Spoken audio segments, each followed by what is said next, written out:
What's going on, YouTube? Welcome to Bad Takes in Football. This is your host, Bad Takes. Really excited to hop into today's video, but before I do that, this is a new channel, which means you are new. Please subscribe, like, comment, tell me more about what you're looking for. Really excited to engage with you. I really hope you enjoy today's video. To get into this a little bit, there are two players that have been signed in the second round so far this year. That is Jaden Higgins, the wide receiver out of Iowa State, who was signed by the Texans, and then also Carson Schweischinger, who is a linebacker out of UCLA, was signed by the Browns. Carson was the first pick in the second round, and Jaden was actually the second pick in the second round. Now, why this is interesting and what's important about this. First things about that, Jaden Higgins was actually the first to be signed the wide receiver for the Texans, and he was actually given a fully guaranteed deal, right? This is unique. This has actually never happened in the NFL's history. There's never been a second round pick that got a fully guaranteed deal. And then following that, the second day, Carson Schweischinger that got drafted by the Browns, he got a fully guaranteed deal as well. So this is extremely unprecedented. And what has happened from this is really a push between players, the NFLPA, and ownership. The owners are obviously hesitant to be able to offer fully guaranteed deals to second-year players, right? This was a topic of conversation, when it came to NFL quarterbacks getting signed to their second deals, right? And so that's a completely different world. That's completely unexpected from a second round draft pick. You're seeing this from a first round draft pick perspective, but it is very uncommon. One aspect that I think is going to be interesting to see, and I think this might actually be the person that pushes the needle one way or the other on this perspective, is actually running back that was drafted for the Browns.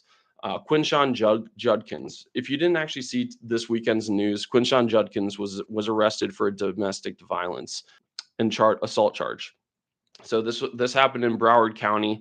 Quinshon is a second round pick, right?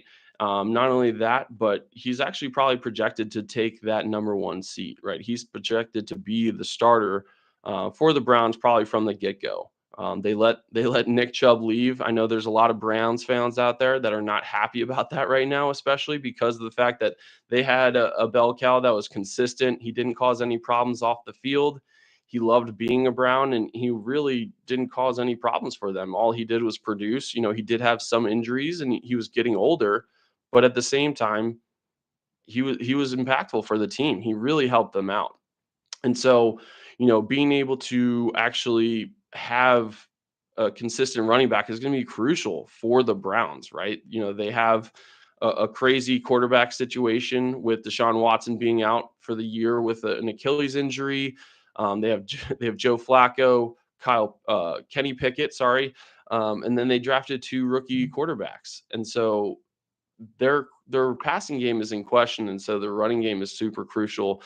If I'm Quinshon Judkins, I'm sure there's a lot of him that wants to be on the part of the rookies that are holding out for more money and for more guaranteed money, I should say. But also at the same time, when you get in trouble like that and you haven't even touched the field as an NFL player, you probably want to make sure you get a contract. You probably want to make sure you're getting paid and your family's going to be taken care of, because another situation like this that happens could very simply be something where the Browns are saying, hey, we were probably going to offer you this, but there's some concerns we have off the field. This is the best we can offer. And, when you're Quinshon Judkins and you don't have much weight, in your name yet, right? You haven't proven yourself as an NFL running back. You're probably going to be more likely to just take what they're offering you. That's it for today's video. I hope you enjoyed it. Please like, comment, tell me your takes. This is Bad Takes from Bad Takes in Football, signing out.